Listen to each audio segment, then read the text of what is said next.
Shalom and welcome everyone once again to Messianic Delaware. My name is Jerry Mitchell. Thank you so much for joining us today as we look into something that I think is pretty exciting.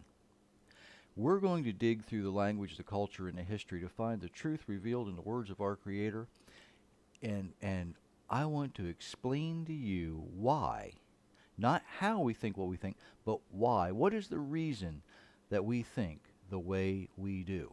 Now, a lot of times people get confused with what I'm saying. I'm not going to try and change your mind about anything. I'm simply going to try and explain how it is that you reach the conclusions you reach. Okay? So let's get going here. And believe it or not, atheists, agnostics, and even those who have outright rejected their creator are still subject to biblical principle. Did you know that? It doesn't matter whether you believe in God or not, you are subjected to the biblical principles that our Creator designed. And I'm going to start with something really simple here. Okay? Let's look at a 7-day week. Obviously, a 7-day week, if you read Genesis chapter 1, you're going to see a 7-day week. It was designed by our Creator, 6 days of labor, followed by 1 day of rest. Really simple concept, right? Now, although some calendars have been adjusted, the order of days has never been changed. Okay, we know we started out with one calendar years ago, and we had Julian calendar, we're in the Gregorian calendar. The order of days was never changed. Even Noah kept the order of days while he was on the ark. It's that simple. The first day of creation, obviously a Sunday, went through, and the seventh day, what we consider Saturday now, was the day of rest. Even Joshua's longest day, when you read about that, it's still considered a single day because the sun never went down. Okay, it was just a single day. The order of days has never changed. The 7-day week was established at creation, and I'm going to demonstrate here in a second that our Creator designed all of creation to operate this way. Not just people, but everything. And we can look in the former Soviet Union, because from October of 1929 until June of 1940, the Soviet Union attempted to change the work week. And they essentially created a 9-day work week, is what it boils down to. In Russian, and I'm going to destroy this word, I can guarantee you, but it's right here on the screen. Nepravka. And my Russian is non-existent. I'll be honest, my Russian is non-existent. But that is how it's spelled out in English. Means a continuous working week. They attempted to keep production moving forward. They wanted production to never end. The Soviet economist and politician Yuri Loren stated that machines never need to be idle. Let me say that again. He said that machines never need to be idle. Now, the thing is, this system failed miserably. Okay, I mean, it was a flat-out failure. It took them, it took them a while, like 11, almost 12 years to figure this out. But they finally figured it out that this didn't work. And here's why it didn't work. The people were absolutely miserable. I mean, they were just flat out miserable. They were tired all the time. They were sick more often. They people hated it. And even the machines were not capable of constant use and needed repair often because there was no time for scheduled routine maintenance. Apparently even iron gets tired. Now, that's a concept that I actually first heard when I was working in Colorado. And when you work on a ranch around large animals, you have a lot of steel. And the steel work that needs to be constantly repaired because these cattle and horses are big, they're powerful animals. They push against it, they bump into it, you repair it.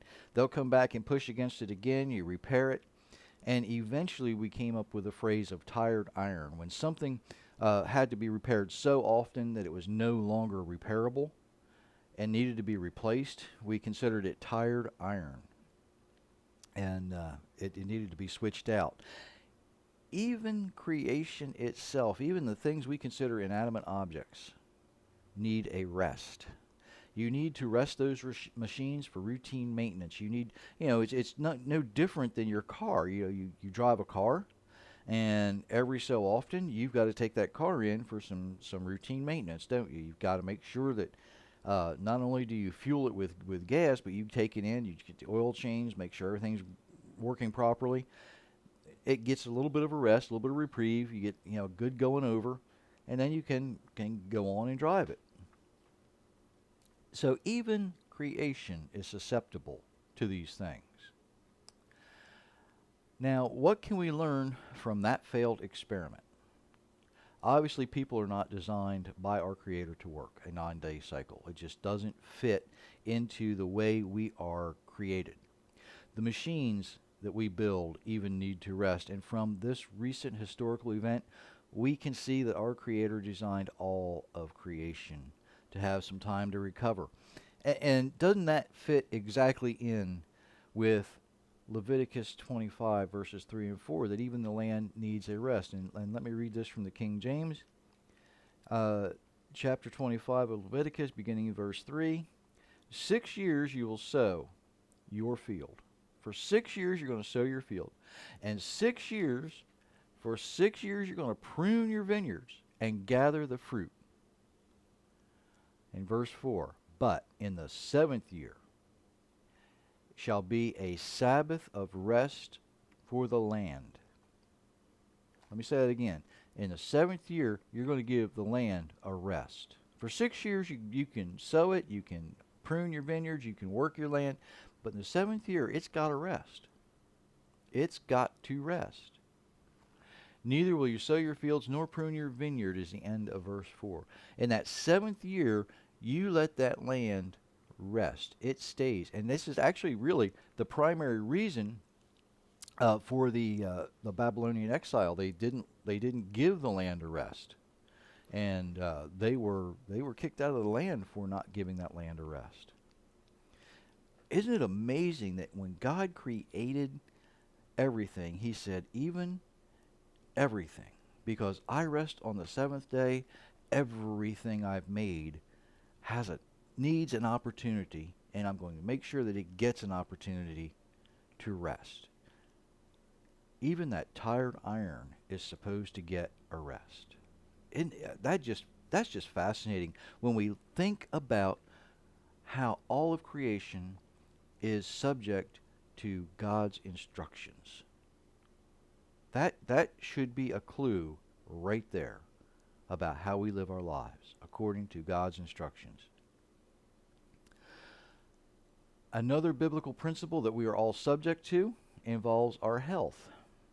And yes, it does. Because Adam is formed from the earth, when our Creator cursed the earth, we inherit that curse. Now, don't think of a curse as we might define it today. We often see in the movies these times and read in books maybe a curse on the house, a pox on your house, I believe is how Shakespeare put it. But the thing is, that's not what a curse means biblically. A curse is a weakening. Okay, so our bodies being made from dirt, just like Adam, we inherit all that. I know somebody years ago did this study, and they say, well, if you evaporate all the water out of the human body, you break it down into its certain component chemicals, you've got so much salt, you've got so much nitrogen, you got so much this, so much that, and they came up that the actual at that time value of a human body, if you break it down into all its components, was like $1.87, and that was like 20 years ago. So all those components today, even with inflation, we might be worth $5 worth of dirt. Okay, that's about all we're worth is dirt. Our physical bodies are weakened by Adam's choice to eat the fruit. Cursed is the earth, Adam. We still have the thorns, we still have the brambles, we still have all of that stuff that we have to live with. But God was smart enough, He designed us to live even in this cursed world. See, we are subject to disease and illness because Adam failed to follow the instructions he received from God. And we're subject to disease and illness. Does it matter who you are? No, even if you don't believe in God, you can still get sick. Even if you don't believe in God, you can still, have these diseases like heart disease, diabetes, all these things. And the reason is Adam messed up. He ate the fruit, and God's punishment was, cursed is the earth, Adam. Okay? That comes from Genesis chapter 3, by the way. The way we process information, the way we think, is also subject to biblical principle. Now, here's where I really want to get into the heart of what I want to talk about, and I hope I have enough time because I've got a lot to get through, a lot of information to go through. So if I get through this very quickly, go back and look at it again. Make sure you read these slides because I think you'll find most of the information here is fascinating. The way we process information, the way we think, is subject to biblical principle. Why is this? Well, let's start. All animals have a soul. Okay, Genesis chapter 1, verse 30. Even dogs, cats, they have souls. The word nephesh, typically translated as soul, Strong's number 5315. It is the emotional response in humans. Okay, it's our emotional response. It's sometimes referred to as fight or flight response in animals. All right. Sometimes they get that confused with something else I'll get to in a second. But the soul is sometimes referred to as the heart, our inner being, our inner person, or even our passion. But everything has a soul. Only people, men, women, people, period. Those who are made in the image of God, those are the only ones who have the breath of life.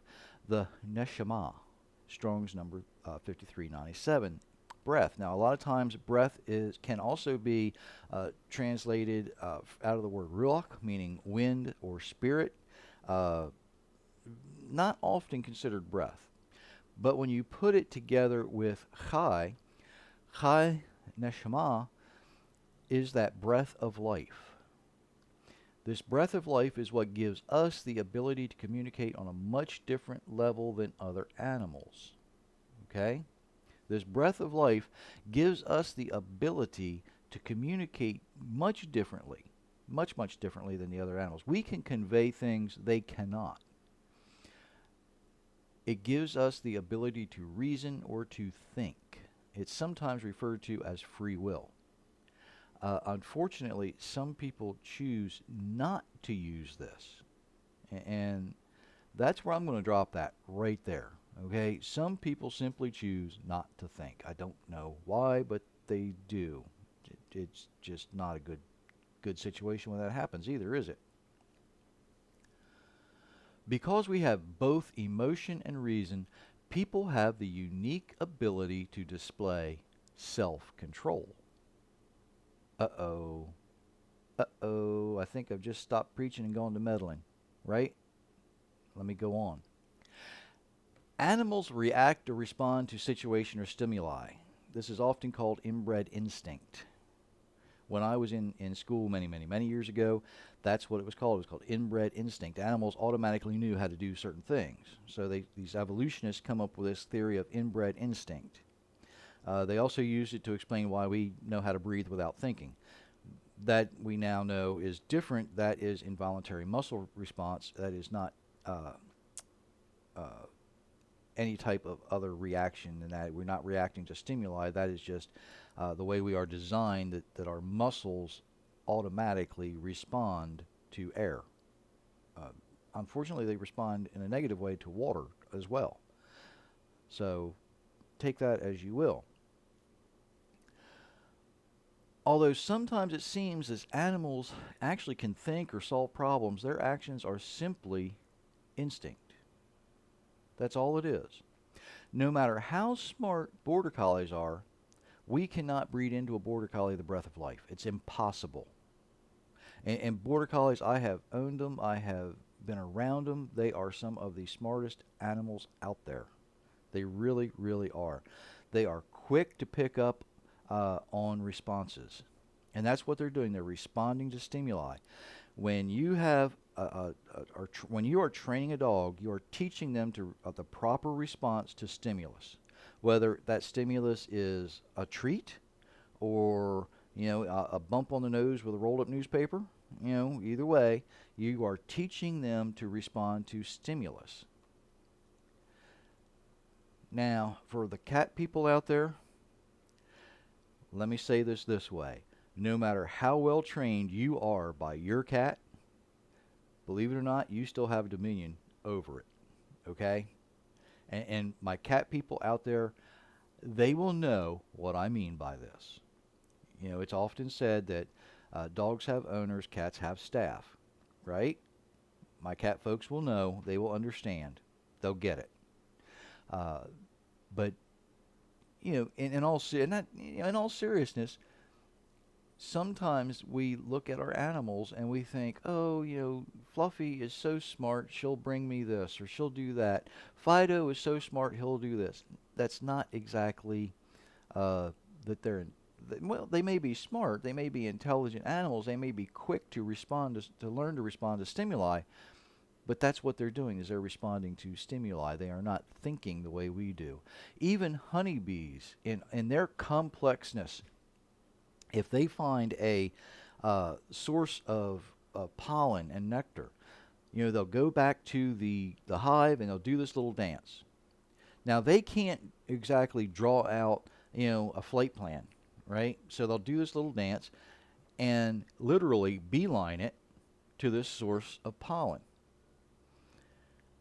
But that is not the same thing. When people find a source, if we find a source of oil, we can examine it and determine how much oil is there. We can determine how long it will last. These honeybees don't care. They just know that there's a source of pollen out there. They're going to go back and forth as many trips as they can until it is used up. Then they'll go find more. All right? A totally different communication concept. We communicate on a much, much, much higher level than any animal is ever possible of communicating on. The domestic white mice and rats used in laboratory experiments, such as the mouse in the maze, they have these scientists and these mice have actually trained us to think that animals have the ability to reason. They've actually trained us this way. Now, these domestic white mice and rats are handled by these scientists. They're handled by other people. They've never had to survive a day in their life because everything they've ever been given, it's all been given to them. They don't know what it's like to be in the wild. But if you capture a wild mouse or a rat, just trying to handle it to put it in the maze, you're going to get bit a lot. Trust me. They're going to draw blood. That's plain and simple, because they have a flight or fight instinct. They're going to try and get away from you because they are convinced you're trying to hurt them. That's what wild animals do.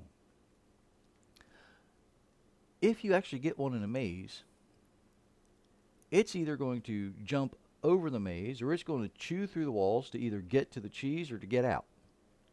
That's what they do. That's their instinct. They have never been subjected to the stimuli of, I get fed at 9:03 after the scientist clocks in at 9 o'clock. They've never been subjected to the stimuli of, oh, if this guy handles me, I will get to run through this little checkerboard thing and I'll get additional food. See, this is response to stimuli. It's not thinking, it's not reasoning, it's not doing anything other than doing what it's trained to do. Its response to stimuli is, if I do this, I get that. Now, we can do this with people as well. We really, really can. And there are many, many people in the world who are trained to respond to stimuli just like that. So, through the scientific studies that they have done, and I use the word scientific here very loosely, what they have actually accomplished is to train now several generations of people to come to the conclusion that animals can reason. And I have watched horses especially figure out how to get out of, where they are kept. All right, they will do different things. What they're doing is not reasoning out how to unlock a door. They're playing with a door lock until it opens. I've watched them do it.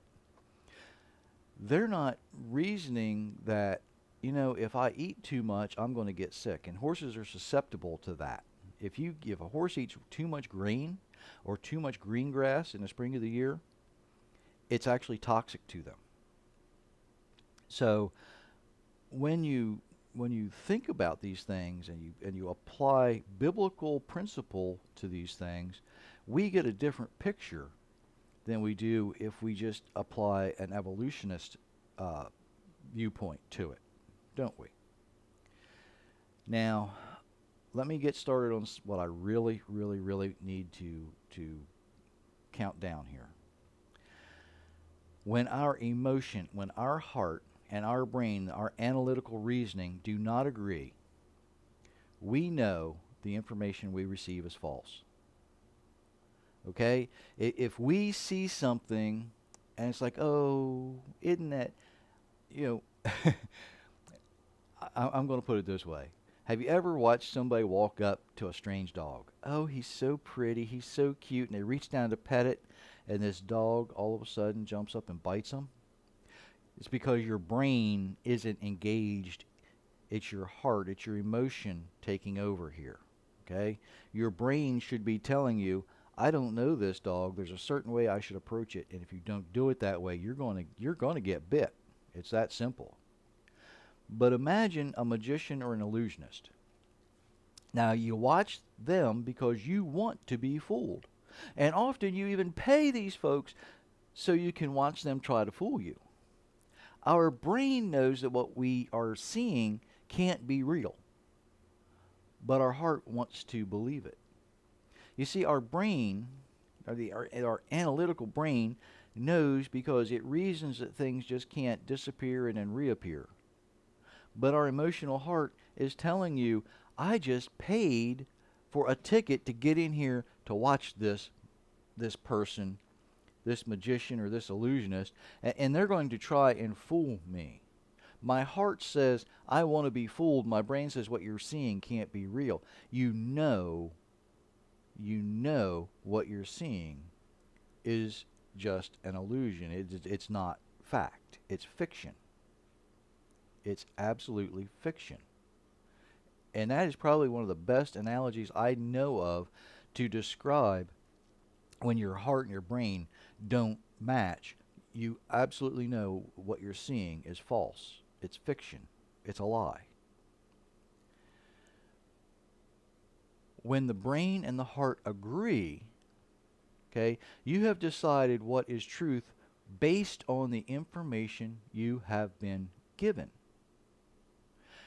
The information that you have either read or heard or watched or observed, touched, whatever, however you gain this information, your emotional heart now says, I trust this. Your brain looks at it and says, I've analyzed it. It makes sense.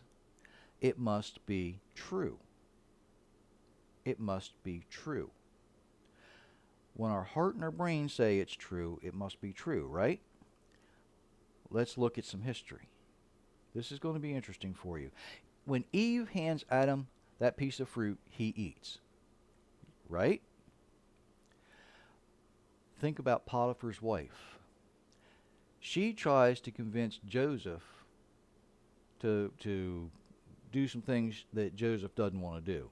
Joseph runs out so fast he leaves his cloak behind. Potiphar's wife lies to her husband and lies to her household, and everybody believes her. They don't even really ask Joseph, they just believe her. Poor little Delilah, paid by the Philistines, cries on Samson's shoulder, and he tells her his biggest secret.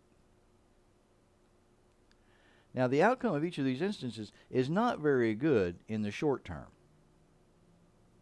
In fact, it didn't do some of us very good in the long term for right now either, but longer term eternity is a long time going, so we'll see how that turns out. So my question must be, why do we believe what women say before we will believe a man? And there is a biblical principle at play here. There is a biblical principle at play, and we can find the answer in Judges chapter 16 with Samson and Delilah. And it tells her that he gives her all his heart, all of his emotion. Why does he do that? Well, Chava, Eve, was created from Adam's rib. Now, God could have used a toe, or he could have used, a wrist. He could have used almost any other bone. Why a rib? Because a rib is one of those things that protect your chest cavity. It protects your heart. By using a rib, God gives Eve, Chava, control over his emotions.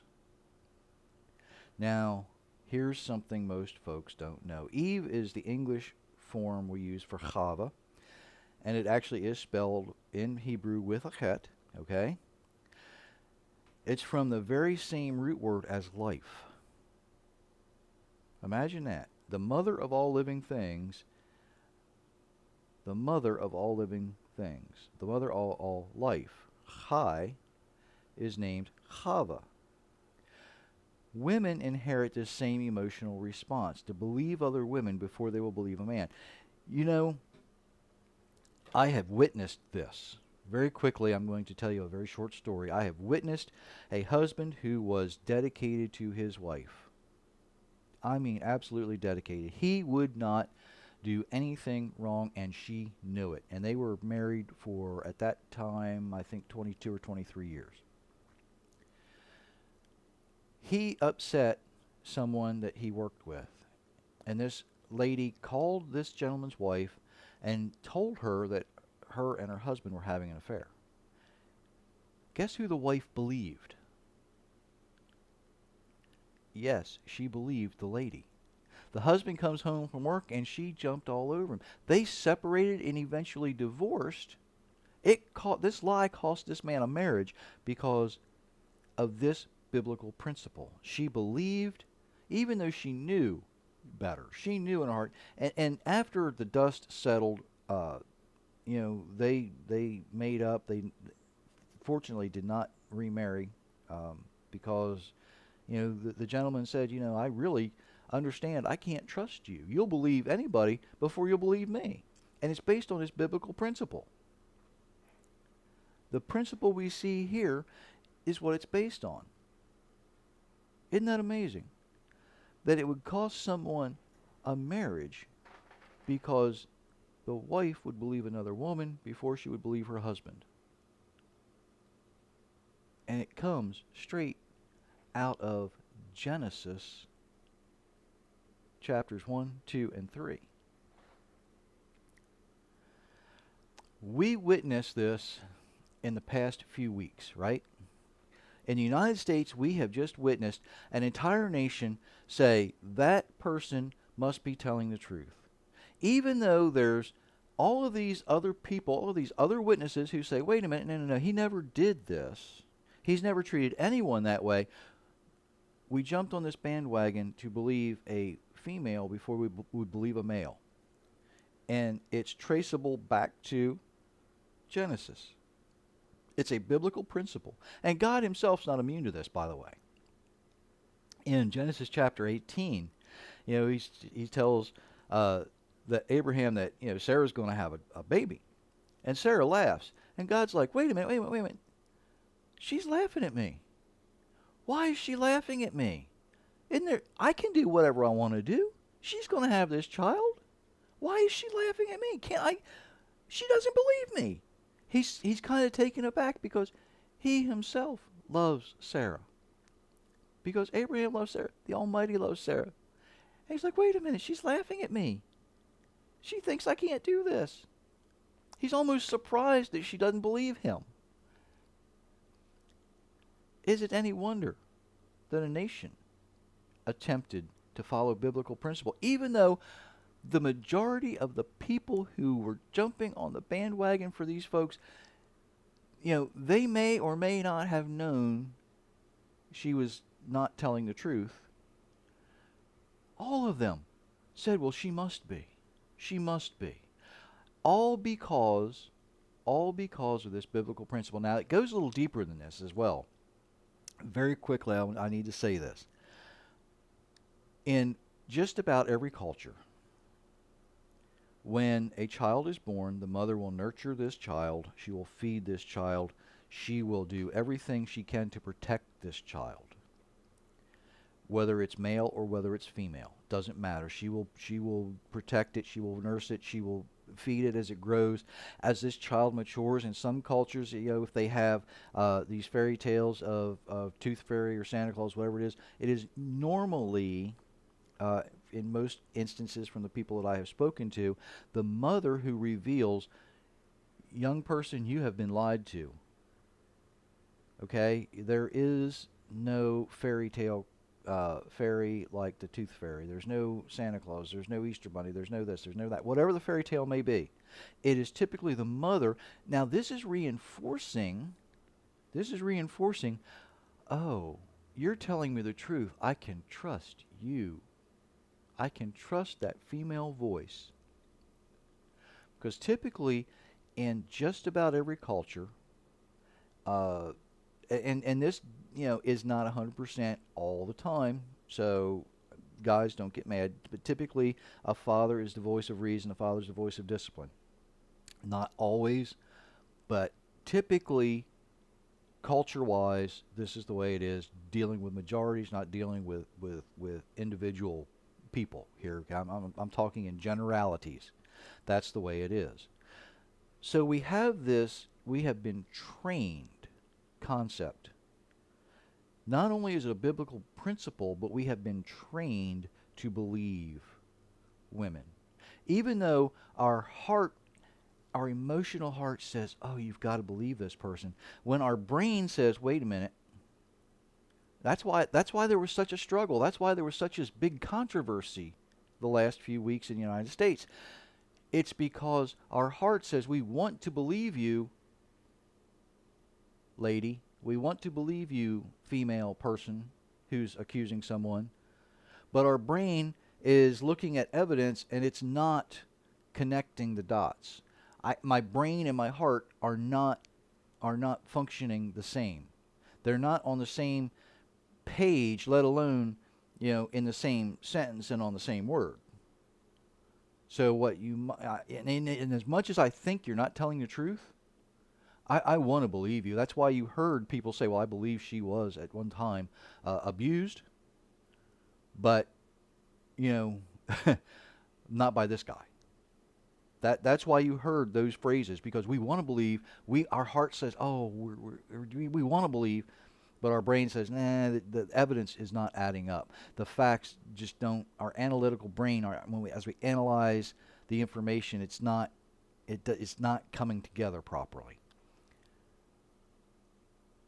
This is something that in our society, especially in these modern times, we see it through history, going back to Genesis 18, actually all the way back to Genesis 3, when Eve hands Adam the fruit.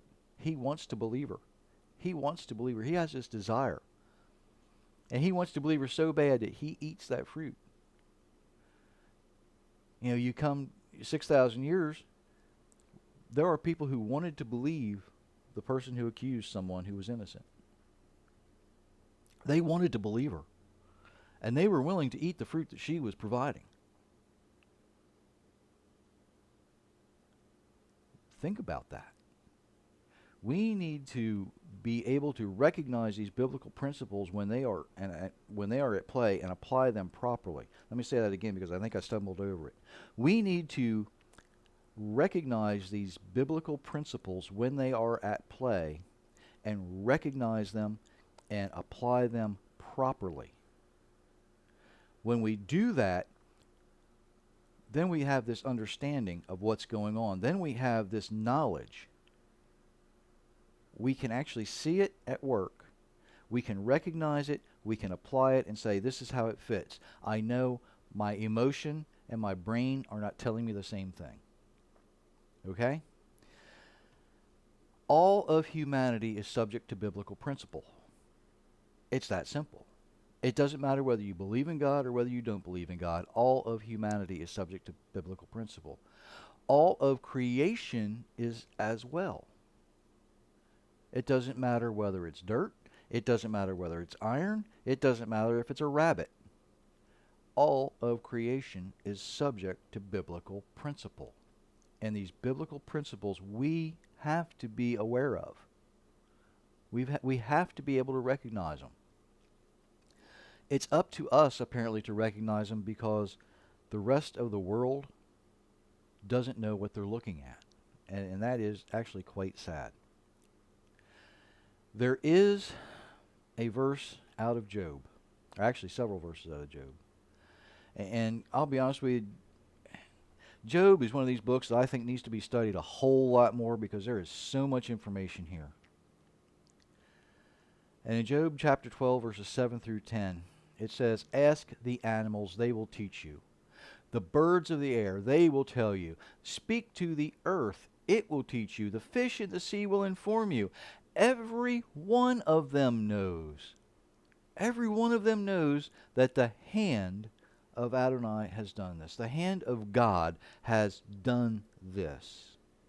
In his hand is the life of every living thing and the spirit of every human being." God spoke and created.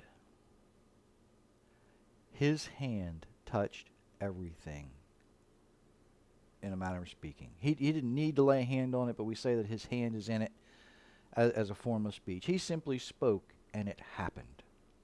That is the power of your Creator. Why reject it? Very quickly, I want to tell you about a gentleman I worked with years and years and years ago. And he was an admitted agnostic. And an agnostic simply doesn't know. He's uncertain if there is a God. Okay? It's not like an atheist who doesn't believe or an evolutionist who says, no, there can't be. You know, I believe in what I can see and touch. And he said, I don't know. I said, why do you not know if there's a... We had a conversation one day. Why don't you know if there's a God or not? You know, I just tell me. You've never explained it to me. Explain it to me. And he says, well, I can't see it. He said, I can't see God. I can't see what he does. I can't see, other people may. He said, I just can't see it. And I thought, that's interesting. And I asked him, I said, let me ask you something. And I very carefully and cautiously, knowing a little bit about his background, asked him, have you ever been to Australia? He says, no, I've never been to Australia. Have you ever been to China? He said, no, I've never been to China. I've been to Vietnam. I've never been to China. I said, how do you know they exist? He says, well, there's evidence. There's maps that we have. There's, people that live there. I've seen pictures. I can do, I can do this. And I said, okay. I said, and there are people who have witnessed the miracles of God that you refuse to listen to. Even though they see evidence of God in everything. They have pictures as evidence. They have this. They have all these things. And he stopped and he thought, well, yeah. I asked him what the difference was. And he couldn't answer me. And what I had done is I had actually moved those parameters that he had established. See, he had this concept that as long as I keep these parameters, these walls, I can continue in my lifestyle that I enjoy. What he didn't realize was I had just removed and moved some of those parameters, some of those walls. See, it wasn't for me to cause him to accept there was a God. It was for me to move those walls that somebody else could come in and ask questions and get him to think.